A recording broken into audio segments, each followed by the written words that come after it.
매일매일 건강을 적응합니다. 100세 시대 건강의소. 네, 여러분을 건강 부자로 만들어드리는 시간 장수은행의 영업을 시작해보겠습니다. 자, 우리가 계절이 바뀔 때마다 이제 우리 옷장을 한번 싹 갈아엎잖아요. 네. 가을옷 이제 꺼내고 다시 이제 겨울옷 두 톤 한번 꺼내면서 저만 그런 생각이 드는 건지 작년에 분명히 옷을 몇 벌 샀는데 왜 이렇게 입을 게 없지? 맞아요. 이런 생각이 드는 거예요. 푸념만 하게 되는데 맞아요. 유나 씨도 왜 직업상 옷을 많이 입어야 되니까 네. 저처럼 이런 생각이 드나요? 저는 항상이에요. 그리고 음. 너무 웃긴 거는 옷장에 그냥 옷이 쏟아져요. 그런데도 그게 없어? 정말 쏟아지고요. 또 계절별로 이렇게 박스로 정리를 해놓은 것도 엄청 많거든요. 네. 근데 계절이 바뀔 때마다 옷을 입으려고 하면 도대체가 입을 옷이 없는 거예요. 진짜 너무 아이러니해요. 진짜 살쪄서 그럴 그래. 때마다. 그럼 그 옷을 넘쳐난 옷을 언니한테 넘겨. 맞네. 그러니까 그 옷이 실증나서 그런가 봐. 저도 그래요. 그래서 그런가요? 그래서 옷을 자꾸 사게 되는 것 같아요. 맞아요. 이번에 옷을 또 사서 또 입었잖아. 아, 이거 말고 바지. 새 거 오. 입었잖아. 맞아요. 근데 사게 돼. 그렇다고 또 기존에 있는 거 버리지도 못해요. 맞아. 쌓아놓기만 되더라고요, 네. 진짜. 장수는 한 벌이잖아, 그치? 저도 옷을 한번 좀 바꿔줬으면 좋겠긴 한데 아니 이게 단벌 신사잖아요. 아니 맞아요. 나도 좀 철마다 좀 새 옷 입고 싶고 막 그런데 어. 그런 분들 막 부럽거든요. 그런데 그 옷은 세탁하고 입으시는 거 맞죠? 한 벌 세탁했지, 세탁하지. 진짜 했어요? 하지, 했어. 새 옷을 세탁을 해. 아니, 근데 제가 물 빠지는 그런 것들이 있어요. 그러니까 안에 속옷에 그 물이 배는 거 있거든. 그래서 옷을 빨아서 입는 것도 있고 잘 안 빠는데 한 번 정도는 나 빠는 것도 있지. 한 번도 세탁하고 입어본 적이 없는데 새 옷 그대로 다 입어. 그렇죠. 일단 저도 그런데 이제 니트 같은 거 그냥 입고. 속옷은 새로 사면 빨아 입어요. 네. 예. 그런데 새 옷은 그냥 있거든요. 네. 그런데 이걸 빨아 입어야 된다는 얘기가 있길래 안 그래도 이철혜 원장님이 이제 패션에 관심이 많으니까 새 옷은 이걸 빨아 입는 게 좋아요? 저는 뭐 패션에 관심이 있지만 세탁에는 관심은 없긴 한데요. 네. 네.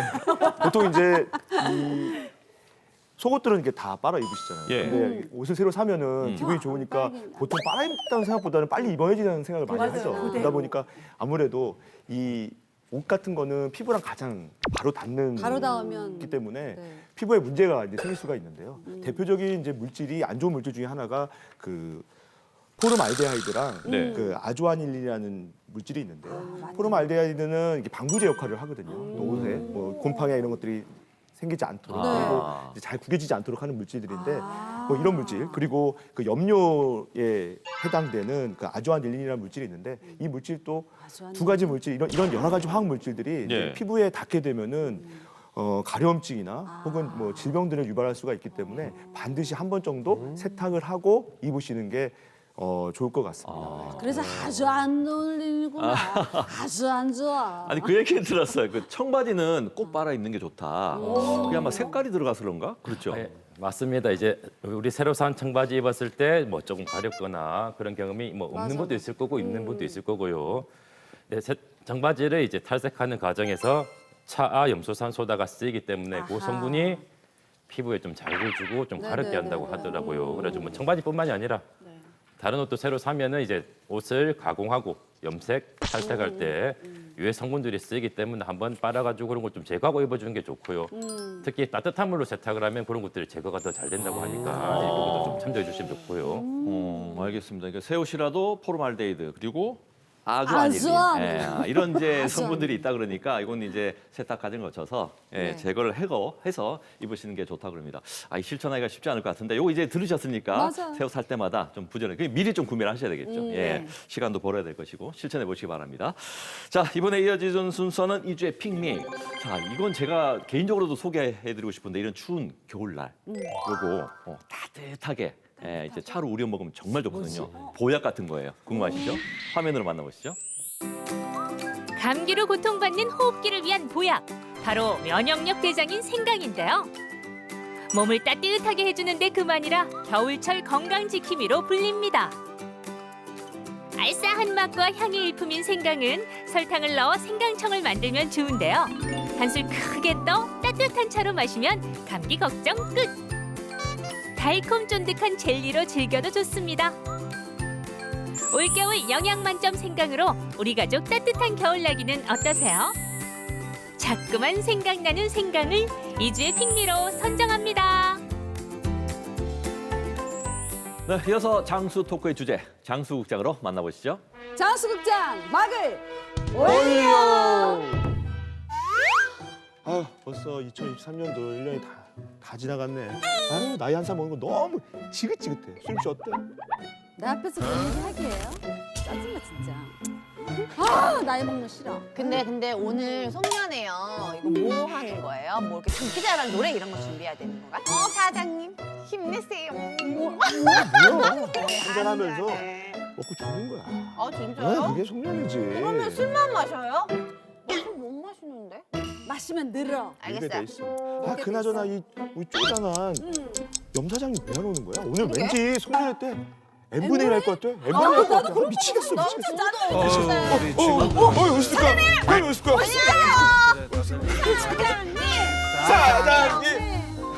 사실 이 회식만큼 업무의 연장이 아닌 게 없거든요. 당연히 오늘 최선을 다하겠습니다. 이렇게 진지해. 농담이야. 오늘 마시고 취하면 돼. 건배사 하나만 좋아요. 부탁드릴게요. 그럼 오늘 건배사는 마치제. 자, 마치세요?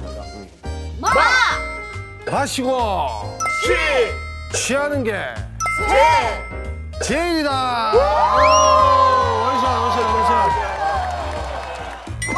원샷. 근데 안주 다 먹었어요. 안주 더 시켜도 되죠? 뭐 기름진 거 시켜서 먹으면 그 몸매만 안 거지고 하는데 물이 최고야. 물 마셔 물.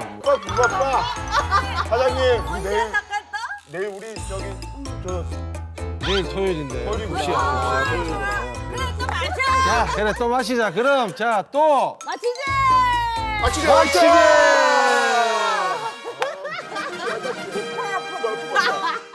네, 한 해가 저물어가는 이맘때 이 장수국장 같은 분위기 자주 보게 되죠. 슬슬 이제 송년회 준비를 해야 될 시기인데 어떻게들 준비하고 계신지 일단 보자. 신준영 원장님, 네, 송년회 준비하세요? 글쎄요. 올해는 원래 뭐 이렇게 왁작지껄하고 이런 걸 별로 좋아하진 않아서 뭐 보통은 집에서는 크리스마스 트리랑 이런 것들 이제 가족들이랑 같이 준비를 하고 또 제 직장인 병원에서는 네. 치과에서는 이제 직원이 한 70명이 넘다 보니까 너무 많아요. 그래서 저희들이 매년 하던 그런 이제 파티 같은 게 있는데 그런 게 이제 제가 하나하나 저희 이제 와이프랑 저랑 직원들을 생각해서 하나하나 선물을 이렇게 준비해서 예. 경품 행사하는 게 있는데 예. 이제 그런 준비를 하고 있습니다. 저 병원에 네. 취직하고 싶다. 선물 받고 싶다. 한 10개만 올해는 좀 추가로 이렇게 안 돼요? 네.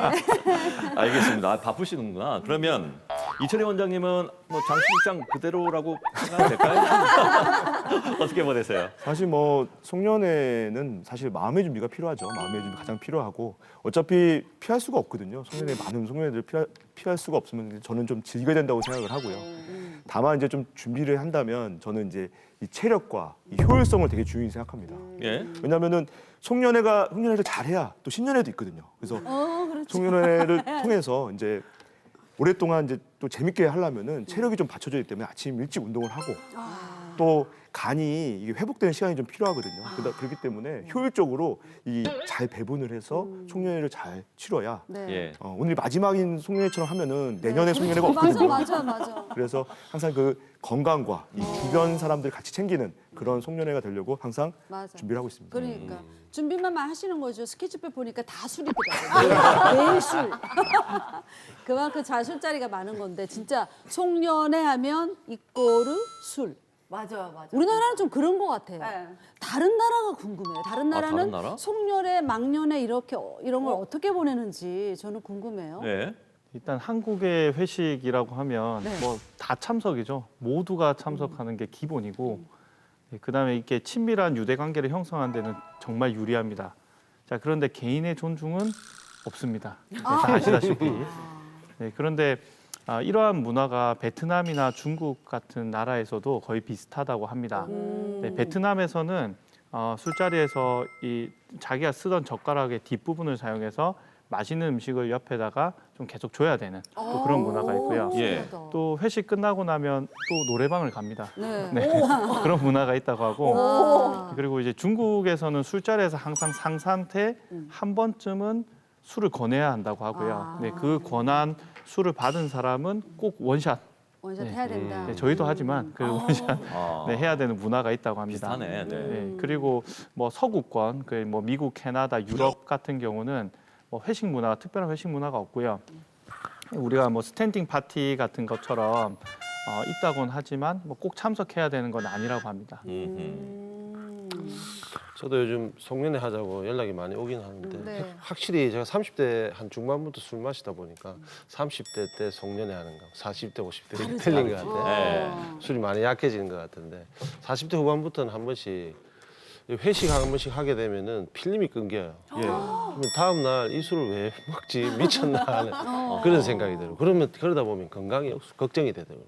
맞아, 걱정이 맞아. 많이 되거든요. 예, 뭐 저도 마찬가지인데요. 예, 뭐 그 연말이 되다 보니까 미루었던 약속 같은 걸 계속 잡고 이렇게 하다 보면 뭐 일주일에도 뭐 5번, 6번씩 또 술자리가 생기기도 하고 그래서 평상시보다 훨씬 과음을 하게 되는데 예. 이렇게 되면 이게 지방간의 원인이 될 수 있습니다. 지방간 같은 경우에는 이게 간이 쉽게 피로해지면서 알코올을 분해하는 능력이 떨어지는 그런 상태가 되는데요. 특별한 증상이 없습니다. 그렇기 때문에 위험한 건데 이제 쉽게 피로를 느낀다든지 이외에도 오른쪽 윗배가 조금 더부룩하다든지 불편감 등 정도의 증상만 생길 수가 있고요. 하지만 이런 것들이 이제 간이 한번 망가지게 되면 쉽게 회복이 되지 않기 때문에 이런 시기일수록 더더욱 이제 간 건강에 신경을 써야 한다고 볼 수 있습니다. 그러면은 이 술이 센 사람들 있잖아요. 그치.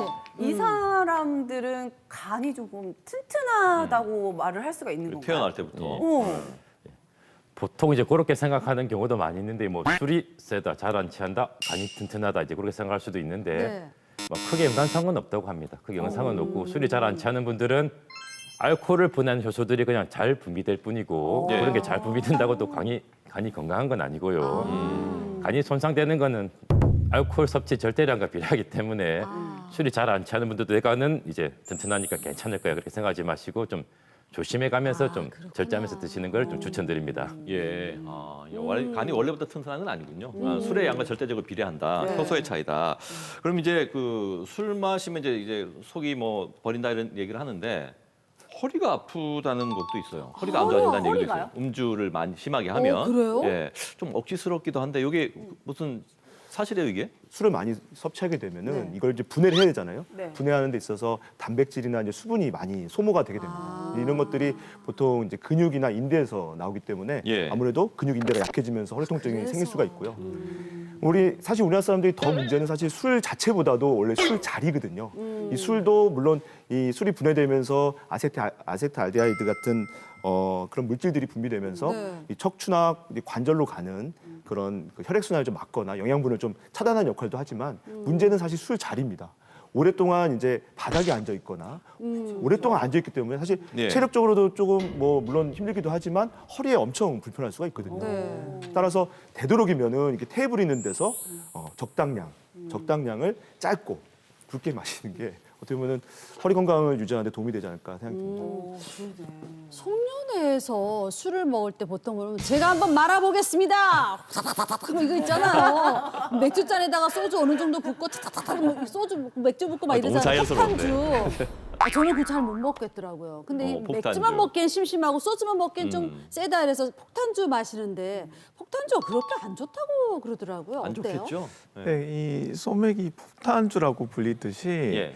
이 건강에 폭탄이 될 수 있다고 합니다. 그래서 또 요즘에 유행하는 그 위스키에다가 탄산수를 좀 섞어서 하이볼. 예, 네. 하이볼이 이제 유행하잖아요. 예. 근데 이게 알코올 농도가 10에서 한 15% 정도쯤 된다고 그래요. 근데 이 정도가 가장 인체에 빨리 알코올이 네네. 이제 흡수될 수 있는 농도인데 그러면 이제 빨리 취할 수 있고 여러 가지로 몸에 좀 안 좋을 수 있겠죠.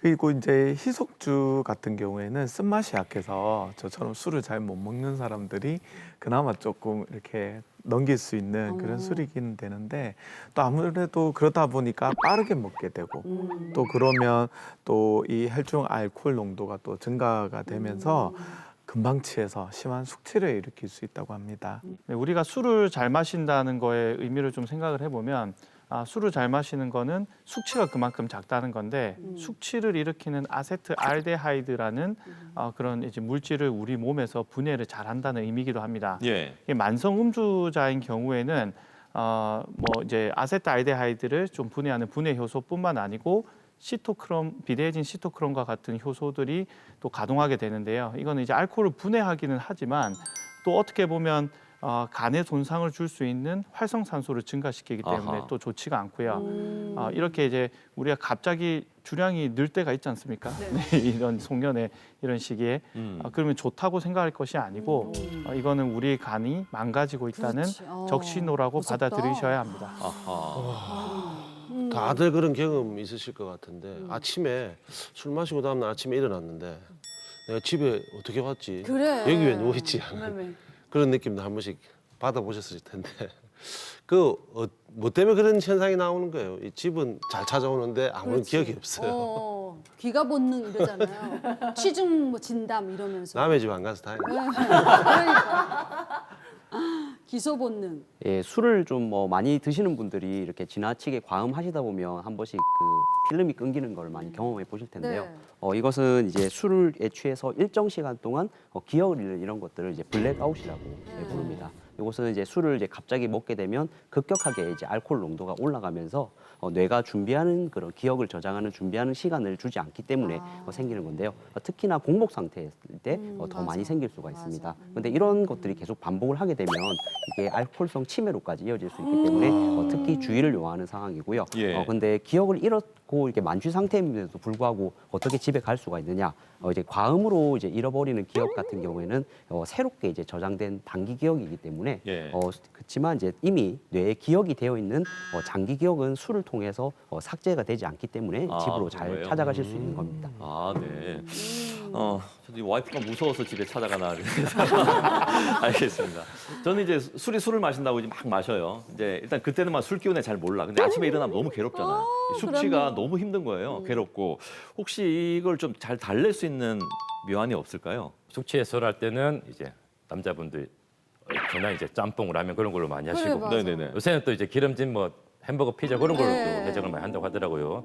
근데 얼큰한 그런 음식 같은 경우에는 가뜩이나 술 때문에 이제 위장이 자극을 받았는데 예. 매콤하면서 자극적인 그런 음식이 더 자극을 주게 되면은 이제 심할 때는 이제 위장 벽이 좀 손상이 될 수도 있고요. 맞아. 예. 뭐 기름진 음식은 당연히 뭐 소화에 부담을 주고요. 뭐 국물로 좀 그래도 해장을 하고 싶다면 이제 추천을 드리는 거는 이제 콩나물 국 그렇죠. 추천드립니다. 콩나물 해장국. 죽자 오늘 죽자 이러잖아. 그러다 진짜 죽어.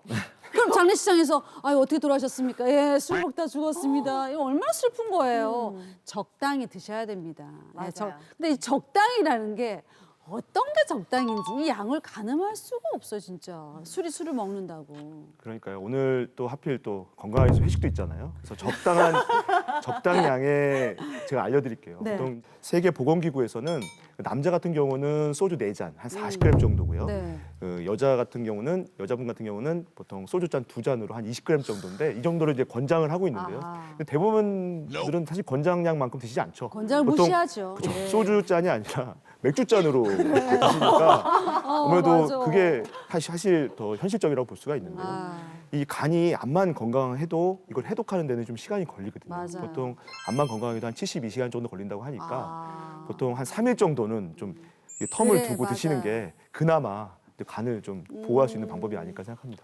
술자리 습관은 이게 한번 몸에 배이면 이게 바꾸기 어렵거든요. 그럼에도 불구하고 이런 팁들을 알려드렸으니까 올해만큼은 조금 적응하셔서 간 건강을 위해서 또 집안의 평화를 위해서 실천해 보시기 바랍니다. 자, 이번에는 100세 건강을 위한 오늘의 투자처 금융나의 100세성으로 만나보시죠.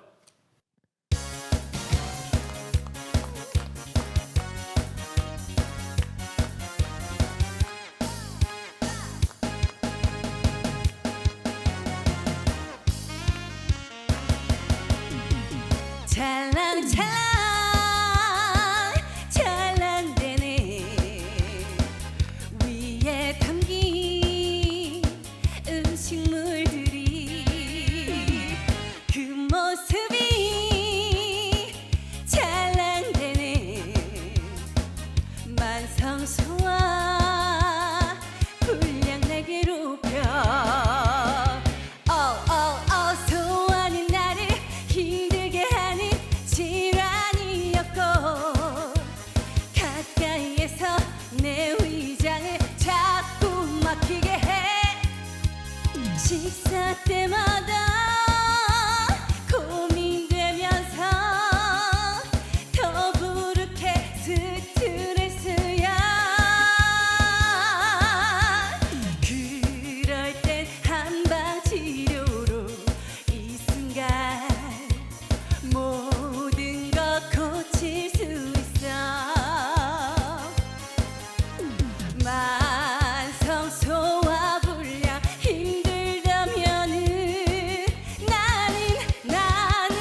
오늘의 투자처 늘 속이 더부룩하십니까? 현대인의 고질병, 만성 소화불량 오늘의 주제입니다.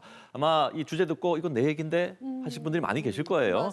오늘 집중해서 시청해 주시고요. 먼저 오늘의 주치 함께하는 닥터뷰 만나보겠습니다. 어, 왜요? 화면보다 실물이 이쁘다고 그런 말이 있던데 진짜인 것 같네요. 30년째 그 얘기 듣고 있어요. 근데 진짜인 것 같아요. 제가 이렇게 보니까 성격이 좀 되게 급하실 것 같은 느낌 있잖아요. 거의 네. 말씀이 좀 빠르신 것 같아서. 거의 정반대라 보면 돼요. 아 그래요? 제가 아무래도 방송이다 보니까 좀 긴장을 해서 말이 좀 빠를 수도 있고 아. 또 민혁 개그우먼 앞이라서 더 빠를 수도 있는데 굉장히 느긋한 편에 속하고 지금 많이 긴장이 되세요? 민혁 개그우먼 앞에서 긴장은 되는데 뭐 방송은 이제 뭐 그렇게 긴장되지는 자꾸 않고요. 미녀 하니까 네. 거짓말 같아가지고. 네, 그렇게 하면 또 네. 좋아하신다고 다 네. 하시더라고요. 누가 그런 걸 자꾸 시켜요? 감사합니다. 아무튼 네. 지금 저희가 와 있는 이곳이 크로아티아의 보석 같은 도시. 저는 이게 이름이 너무 익숙하지 않아서 뭐 두부라고 하던데 두부 뭡니까? 두브로보니크 정확하게. 두브로브니크. 예. 좀 길어서 좀 발음이 좀 힘들 그럼 수도 이 있어요. 도시에 오자고 한 이유가 뭐예요? 그거 두브로보니크가 네. 두브로보니크가 예전에는 이제 네. 또 많이 안 유명했는데 네. 이승기 씨가 이제 본누님들을 모시면서 그때 갔거든요. 그때 이후에 아주 좀 요새 좀 줄어들었나요? 아유, 그때는 아니요. 팍 올라왔었거든요. 네네네. 참 좋더라고요. 그래가지고 나중에 또 기회가 되면 가족이랑 같이 가서 그렇죠. 뭐 지중해 따뜻한 바다에서 맞아요. 수영도 하고 예전에 뭐 이렇게 예체능 쪽으로 이렇게 소질이 좀 있다고 했었던 것 같은데요? 뭐 소질은 네. 없고요. 제가 이제 사기동에서 계속 초, 중, 고를 나오고 계속 와, 살아가지고 야구장 있잖아요. 예, 그래가지고 뭐 구, 치대 때고 네. 동네 살던 친구 다 그렇듯이 아주 이럴 때는 뭐 야구 선수가 이제 되고 싶었는데 살짝 크고 나서는 네. 운동에 소질이 아예 없다는 걸 바로 알아가지고 바로 접었는데요. 지금도 그래서 야구는 아주 즐겨보고 있고요. 네. 근데 뭐 저랑 좀 비슷한 게 저도 공부에 소질이 없어 빨리 접었거든요. 그러니까 그렇게 해서 다른 길로 가게 됐잖아요. 직장인분들 다 비슷할 것 같아요. 네. 뭐 아침 출근할 때 너무 힘들고 점심시간 좋고 퇴근 시간 되면은 너무 행복하고 기운이 나고 이제 그런데 뭐 누구나 그럴 거고요. 근데 이제 진료 중에 제일 행복할 때는 당연히 모든 의료인 종사자분들이 그렇겠지만 네. 이제 환자분들이 치료받고 좋아졌고 원장님 고맙습니다 이거를 말하면 너무 행복하고 좋죠. 들어도 이제 뭐 질리지 않고 너무 행복하고요. 맞아요. 근데 제가 또 사실 그런 말씀하면 저도 좀 호응을 잘해드려야 되는데 네. 그런 말씀 좀 제가 좀 뻘쭘하고 좀 민망하더라고요. 그래가지고 그러면 예예 하고 그냥 나오는데요. 환자분들이 알 거예요. 예. 마음은 그렇지 않다는 거 오늘 방송을 통해서 아시게 됐으니까 잘하신 것 같습니다. 출연하시길 잘하셨네요. 아이, 네, 많은 환자분들에게 또 약침을 탁 놓음으로써 또 이렇게 편한 건강한 생활 하실 수 있게끔 도움을 주시기 바랍니다. 고맙습니다. 조 원장님 고맙습니다. 예. 네. 자, 그럼 오늘의 주치 조철호 원장님을 모십니다. 박수로 맞이하십시오.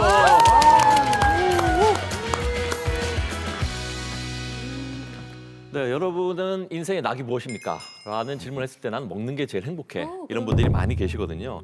실제로 맛있는 음식을 뭐 원할 때마다 자주 먹을 수 있다는 건 정말 인생에 있어서 큰 즐거움이죠.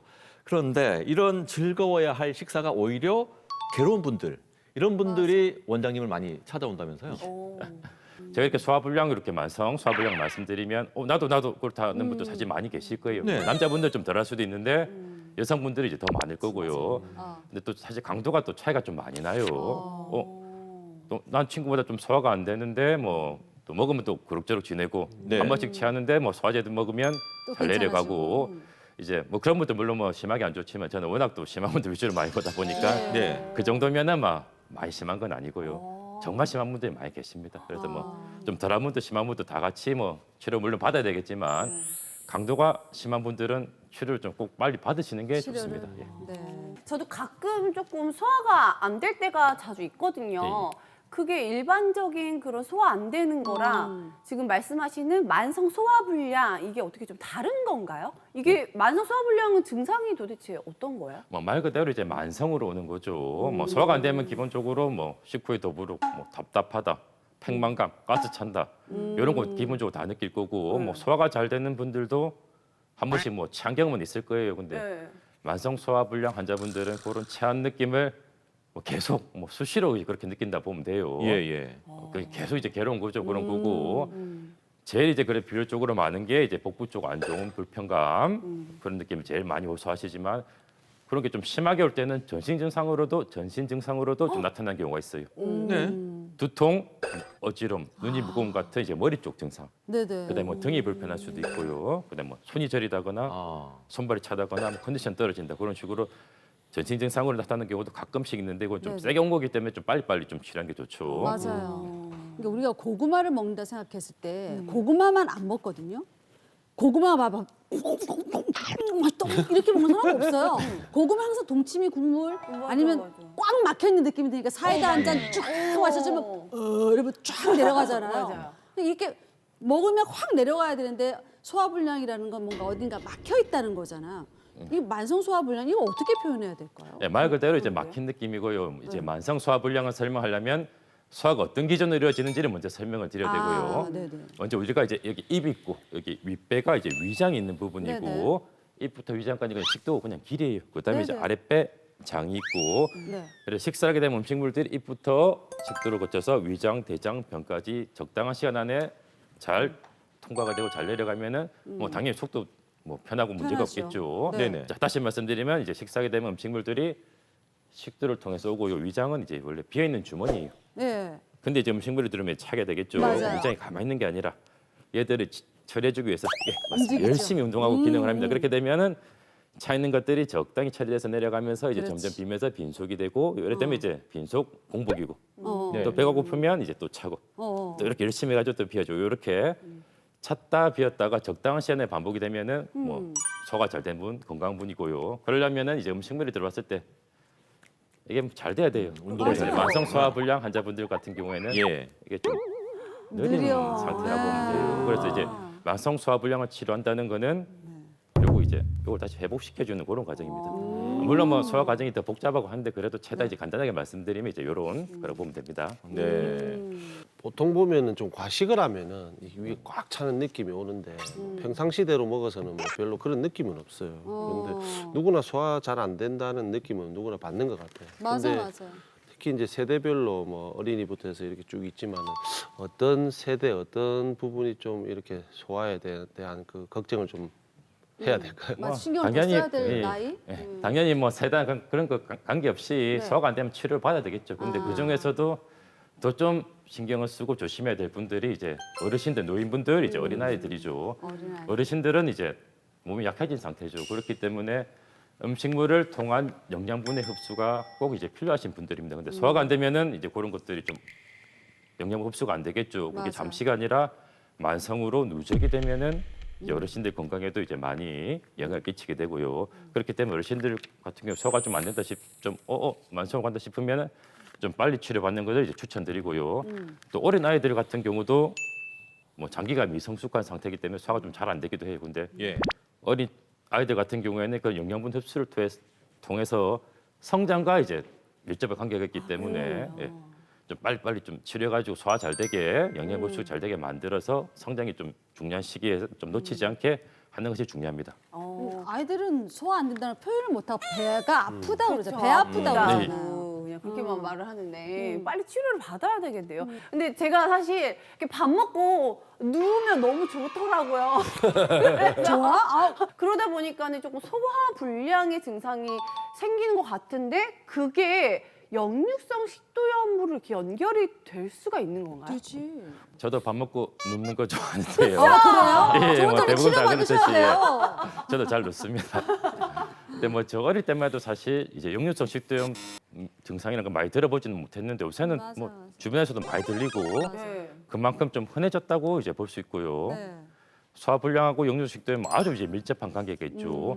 아까 말씀드린 것처럼 이제 입, 윗배가 위장, 여기 입부터 위장까지 식도 길이면 밑으로 잘 내려가야 되는데 소화불량이 있으면은 여기서 잘 안 내려가고 위장이 정체가 되고 안 내려가다 보니까 오히려 역류를 하는 거예요.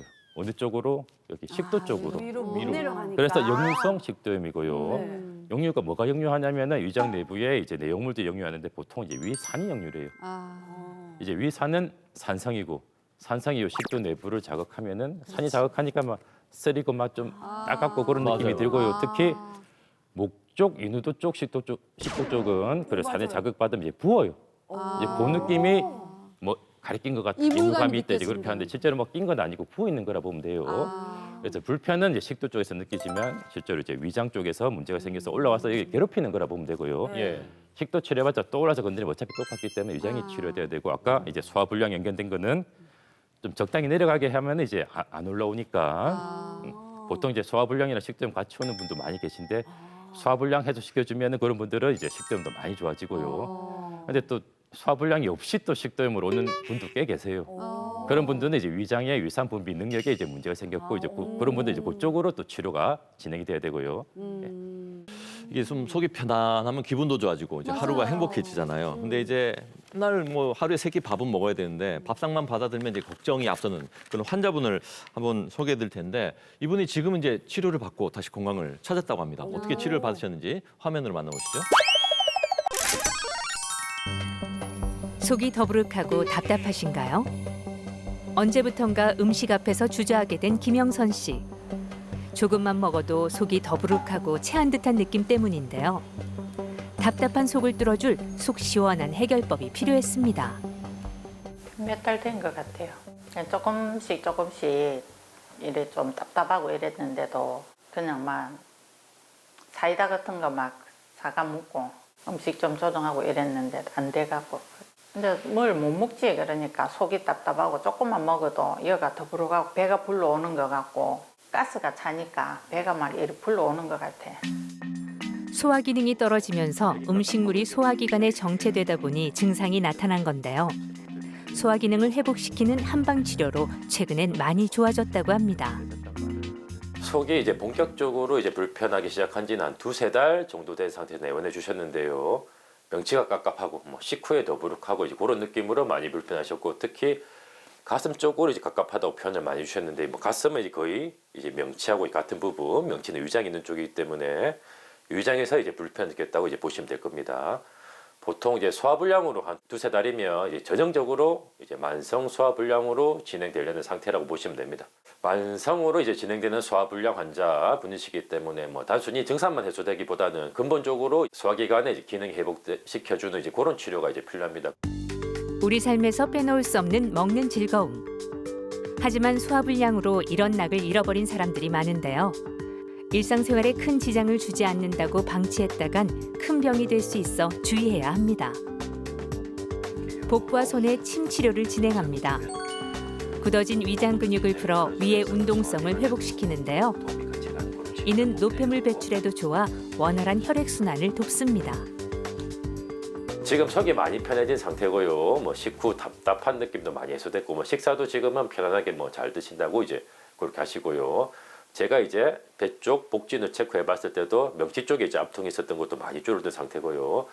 지금은 이제 치료가 완료된 지 한 달 가까이 지났는데 뭐 어깨, 허리 뭐 그런 거 치료하시러 한 번씩 이제 내원해 주시는데 그럴 때마다 배 쪽도 같이 뭐 체크를 하는데 지금 뭐 호전이 된 상태로 계속 잘 유지되고 있는 상태고 뭐 이 정도면 거의 뭐 완치됐다고 이제 봐도 무방하다고 보면 됩니다.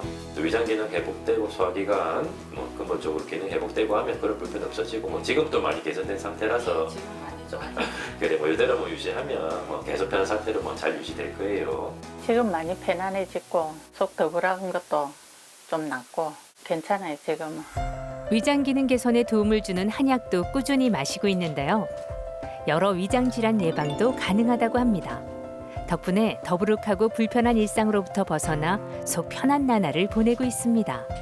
지금 뭐 음식을 좀 조정하고 저녁에 밥도 조금 안 먹고 그러고 있어요. 뭐 건강했으면 좋지 뭐 살 안 찌고 6살 더 찌면 안 되니까. 자, 그럼 이분처럼 이제 만성 소화불량 환자예요. 치료는 어떻게 하는 겁니까? 소화 기능이 근본적으로 왜 저하가 됐는지 그 원인에 맞는 치료가 필요합니다. 자, 보통 중고등학교 때는 이제 우리 인생에서 제일 소화가 어떻게 보면 제일 잘 될 때고 뭐 돌도 씹어 먹는다는 말이 있을 정도로 근데 소화 잘 안 될 돼. 때인데 오는 분들이 있어요. 그런 분들 성적 물어보면 대부분 상위권, 최상위권이에요. 공부 잘하는 친구들이. 그런 스트레스 분들 받아서. 그렇죠. 그런 분들 체크해 보면 대부분 긴장성 신경성으로 와요. 이런 분들을 이제 긴장성 신경성으로 풀어야지 개선이 되고 만족할 성과가 나오는데 다른 원인으로 풀면은 뭐 그렇게까지 또 효과가 안 나니까 이런 식으로 이제 원인에 맞춰서 치료하는 게 중요해요. 신경성이다. 자식이 최상위권이면 부모는 소화 잘 되겠네요. 예, 자식 공부를 잘하니까. 우리 애들은 뭐 그런 건 없어요. 그런 게 없어요. 둘 다 운동을 해가지고 그런 게 없는데 이런 신경성 소화불량 어떻게 치료해야 하나요? 신경성이라 신경 안 쓰면 됩니까? 성격을 바꿔야 되나? 아유 신경 안 쓴다고 그게 어려울 것 될 같은데. 증상이면 사실 뭐 치료 받으러 오지도 않겠죠. 예. 네. 요새 워낙 이제 또 그렇게 스트레스 많이 세대고 긴장을 많이 되는 시대다 보니까 그렇게 신경성, 기능성으로 많이 이제 오시는데요. 오시면은 스트레스가 안 받게 돼요, 막 그렇게 문의하시는데 저는 이제 환자분한테 비슷하게 똑같이 말씀드립니다. 제가 스트레스를 안 받게 만들어 드릴 수는 없어요. 스트레스 받을 때 뭐 기분 나쁘고 제가 어떻게 바꿀 수는 없고 뭐 스트레스 받는 상황을 제가 또 바꿀 수는 없잖아요. 네. 대신에 그런 상황에 왔을 때 몸이 반응을 안 하게. 특히 배 쪽으로 저는 이쪽으로 하니까 소화기 쪽으로 안 좋은 방해 안 되게 몸을 치료해드리겠다 말씀드리면 이제 환자분들은 대부분 수긍을 하세요. 소화가 안 되면은 그냥 소화제 사 먹잖아요. 근데 한방 치료는 저는 조금 사실 생소한데 그건 어떻게 치료를 해주시는 거예요? 소화 불량이 어차피 뭐 속병이고 내부 장기의 기능이 저하된 거기 때문에 이제 내복약 먹어서 안에 들어가서 일을 할 수 있는 한약이 메인 치료가 되고 뭐 침, 뜸 같은 이제 한약 치료 도구들이 이제 좀 보조적으로 그렇게 도와주는데요. 뭐 메인이든 보조든 그냥 속 기능 회복시키는 거 다 한다고 보시면 되고요. 근데 사실 이거보다 중요한 거는 아까 계속 말씀드린 것처럼 만성 소화 불량 환자분들 같은 경우에는 증상보다 이제 원인을 치료하는 게 중요하다고. 정확한 원인에 따라서 치료가 되면은 소화 기능이나 그런 거는 많이 좀 개선이 돼요. 네, 평소에 이제 소화 불량 때문에 고민이 많았던 분들에게 뭐 마지막으로 강조하고 싶으신 말씀 있으신가요? 소화가 안 된 지 6일 됐다. 6주 됐다. 6달 됐다. 6년 됐다. 그 얼마나 안 좋은지 물어보는데 그거에 따라서 예. 완전 그게 또 치료 난이도 하고 기간이 다르거든요. 그렇기 때문에 너무 좀 소화가 안 된다 싶고 만성으로 간다 싶으면 묵혀두지 말고 빨리빨리 치료받는 게 좋고요. 예. 빨리 또 치료받고 또 정확하게 왜 그런 근본 원인이 소화기관이 이제 기능이 떨어졌는지 그거에 맞는 원인에 맞춰가지고 치료하면은 반드시 많은 이제 치료 효과가 나니까 반드시 예. 좀 치료받는 걸 추천드립니다. 잘 들었고요. 예. 자, 지금까지 우리 속을 편안하게 해드리는 조철호 원장님과 함께했습니다. 고맙습니다. 자, 이번에는 여러분의 건강 상식을 한 단계 업그레이드 해드리는 시간, 백장수와 함께하는 거북한 수다 시간입니다. 오늘도 시청자 사연으로 출발합니다.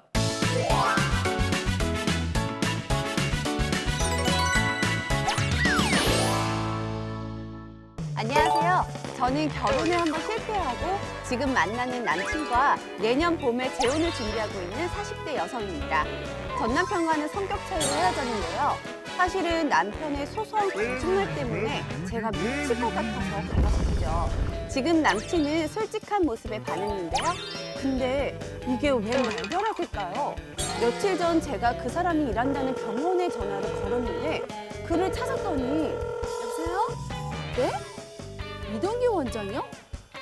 그런 사람 여기 없는데 전에도 누가 찾더라고요. 아유, 그 사람 의사 사칭하는 거 아니에요? 세상에 하늘이 무너지는 줄 알았답니다. 그러고 보니 밤이나 주말에는 연락도 잘 안 됐거든요.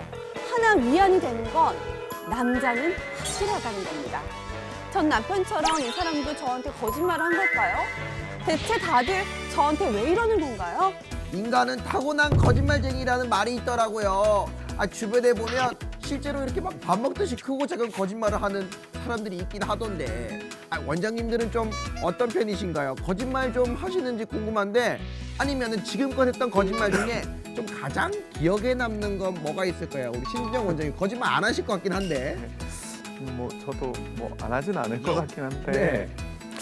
글쎄요 이제 저는 이제 갑자기 탁 떠오르는 게 이제 저희 7살, 5살 이제 아들 딸이 있어요. 그래서 딸이 요즘에 한참 그 공주 하거든요. 공주 드레스 입고 막 이제 계속 이래 다니는데 예쁘냐고 막 이러면 좀 부담스러운데 예쁘다고 최고라고 뭐 그런 거 이렇게 생각이 나네요. 약간의 이제 선의의 거짓말이군요. 네, 우리 이동기 원장님은요? 네, 이게 거짓말 생각해 보니까 아무래도 너무 위험한 발언들밖에 없을 것 같아서 말을 지금 되게 조심하고 있습니다. 잘해야 돼요. 그래서 한 10,000번째나 한 20,000번째 되는 것 좀 생각해 보니까 그 저희 옛날에 어릴 때 보면 그 학교에서 이렇게 참고서 사라고 이렇게 돈 해준 거를 제가 막 긁어가지고 네. 조금 이제 바꿔가지고 이제 이렇게 제출해서 그걸 좀 돈으로 올려서 받으려고 노력을 했던 기억이 있는데 뭐 그것도 하나의 거짓말이니까 일단 걸렸습니다. 네, 그래서 많이 혼났던 기억이 있습니다. 저도 거짓말하면 코평수가 계속 많이 늘어나고 또 입꼬리가 자꾸 이제 상대방 반응이 기대가 돼서 자꾸 입꼬리가 실룩실룩하고 해서 거짓말 좀 잘 못하는데 지금도 티가 좀 나나요? 지금도 뭔가 보니까 티가 조금 나는 것 같긴 하는 것 같습니다. 아니 사실 거짓말 한 번 안 해본 사람은 없잖아요. 인간은 도대체 왜 거짓말을 하는 겁니까? 이게 저도 굉장히 이 조사 연구에 따른 미국의 한 연구에 따르면 저도 이거 보고 좀 당황스럽던데요. 네. 사람은 하루에 평균 200번 정도의 거짓말을 한다고 합니다. 200번이요? 이 정도는 거의 범죄 아닌가요? 너무 많이 하는 것 같은데. 뭐 반갑습니다 이런 것도 다 거짓말인가요? 그래서 뭐 괜찮아요라고 이제 버릇처럼 하는 말들 역시 100% 진심이 아닐 때가 있는데 이거 보면 사람은 더욱 거짓말 없이 하루를 보내기가 힘들지 않을까. 그래서 이게 사람은 그 양치기 소년처럼 이제 남을 속이는 행동 자체에서 일종의 쾌감과 중독성을 느끼는 경우도 있다고 하고 또 거짓말을 통해 본인의 어떤 부족한 부분들을 또 이렇게 숨기고 타인의 어떤 관종이라죠. 관심을 받기 위해서 또 불리한 상황에서 그를 벗어나기 위해서 거짓말을 한다고 하는데 사소한 거짓말은 뭐 별 문제가 안 되지만 습관적으로 하는 건 당연히 문제가 되겠습니다. 신용 원장님 아까 저 반가웠던 거 맞으시죠? 네, 진심입니다. 네. 저는 리플리라고 하는 영화를 상당히 감명 깊게 봤거든요. 근데 그 리플리라는 게 우리가 거짓말을 너무 습관처럼 하다 보니까 그걸 현실로 믿게 되는 이런 리플리 증후군이 또 SNS랑 관련이 돼서요. 또 우리가 거짓된 삶을 보여주기가 너무 쉬운 시대가 됐죠. 네, 그래서 이런 것들이 이제 발병을 하면은 정신치료라든지 약물치료를 하셔야 되는 게 좋습니다. 아니 그래도 사람이라면 조금 이렇게 티가 나기 마련이잖아요. 거짓말을 좀 알아차릴 수 있는 신호 없을까요? 거짓말 못하는 강재동 원장님. 먼저 이제 거짓말을 하시는 분들 같은 경우에는 거짓말을 할 때 눈을 좀 자주 마주치게 되고 다른 사람들에 비해서 눈을 한 1분에 2배, 3배 정도 더 많이 깜빡이게 됩니다. 이외에도 목소리 톤이 좀 자주 바뀌거나 그리고 코를 뭐 만진다든지 코를 긁는다든지 안색이 바뀌기도 하고요. 손놀림이 과장되거나 이제 좀 어색하게 몸놀림 같은 걸 표현하면 거짓말을 하고 있으니 주의를 하시는 게 좋을 것 같습니다. 맞아요. 거기다가 제일 마지막에 돈 좀 빌려줘. 그러면 이제 바로 이제 만나면 안 되는 거예요. 네. 아니 피노키오처럼 딱 이렇게 표가 나면 좋을 텐데 말이죠. 정직하게 살아도 짧은 인생 우리 웬만하면 거짓말을 하지 말면서 착하게 살자고요. 여러분 거북한 수다는 다음 주에 또 만나요.